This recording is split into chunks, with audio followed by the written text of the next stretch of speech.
दोस्तों अभी हाल ही में साल 2024 में उत्तराखंड हाई कोर्ट का तलाक को लेकर एक बहुत अहम फैसला आया है दोस्तों, जिसमें कोर्ट ने ये कहा कि बेजान मिलन से तलाक अच्छा दोस्तों। और इसमें शादी के 25 दिन बाद ही पति को तलाक मिला दोस्तों। और एक केस किसका था दोस्तों? विशाल उपाध्याय वर्सेस अर्पिता शुक्ला दोस्तों। और ये 1 अगस्त 2024 का जजमेंट है दोस्तों। लाइक कर दीजिएगा, शेयर कर दीजिएगा, सब्सक्राइब कर दीजिएगा ताकि ये इंफॉर्मेशन और लोगों को मिल सके दोस्तों। जय हिंद, नमस्कार। मैं एडवोकेट आशीष मिश्रा। दोस्तों आज हम लोग इसी जजमेंट को समझने वाले हैं। अगर किसी भी तरीके से पति तलाक लेने के लिए परेशान हो रहे हैं या उनका तलाक का केस चल रहा है दोस्तों, तो ये जजमेंट उनके लिए है दोस्तों।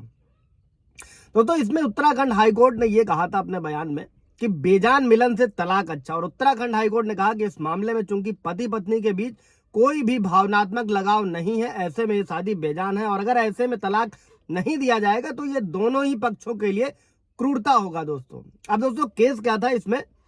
दोस्तों 25 दिन बाद ही शादी के पति पत्नी दोनों अलग हो गए थे दोस्तों। और दरअसल हरिद्वार के रहने वाला जो युवक था उसकी शादी कानपुर की युवती से हुई थी दोस्तों। और ये शादी हुई थी 2 मई 2019 को दोस्तों। कई सारे व्यूअर्स का ये सवाल रहता है कि डाइवोर्स के केसेस सालों साल चलते हैं दोस्तों। क्यों चलते हैं ये इस जजमेंट में आप समझने वाले हैं कि 19 में शादी हुई थी और 2024 में दोनों का डाइवोर्स फाइनल हो गया दोस्तों।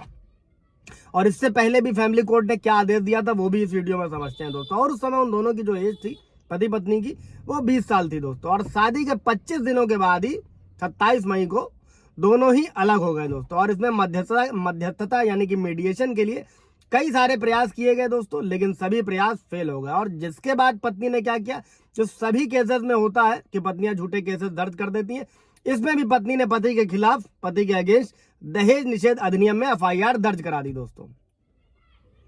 अब एफआईआर दर्ज होने के बाद क्या हुआ दोस्तों? तो हरिद्वार की जो फैमिली कोर्ट ने उसने 2021 में अपना फैसला सुनाया दोस्तों। 19 में दाखिल हुआ था, 21 में फैमिली कोर्ट का फैसला आया दोस्तों कि पति को जो है अपनी पत्नी को भरण पोषण यानी कि मेंटेनेंस के लिए 20,000 रुपए हर महीने देना होगा दोस्तों। लेकिन तलाक नहीं दिया दोस्तों। और कोर्ट के इसी फैसले से चूंकि पति असंतुष्ट था और पति ने उत्तराखंड हाईकोर्ट में मामले की सुनवाई की अपील करी दोस्तों। 19 में केस दाखिल हुआ, 21 में फैमिली कोर्ट का जजमेंट आया और 21 में ही पति ने हाई कोर्ट का रुख किया दोस्तों। और उसके बाद में उत्तराखंड हाई कोर्ट ने जो हरिद्वार की फैमिली कोर्ट के फैसले को पलट दिया दोस्तों और इस जोड़े के तलाक को मंजूरी दे दी दोस्तों।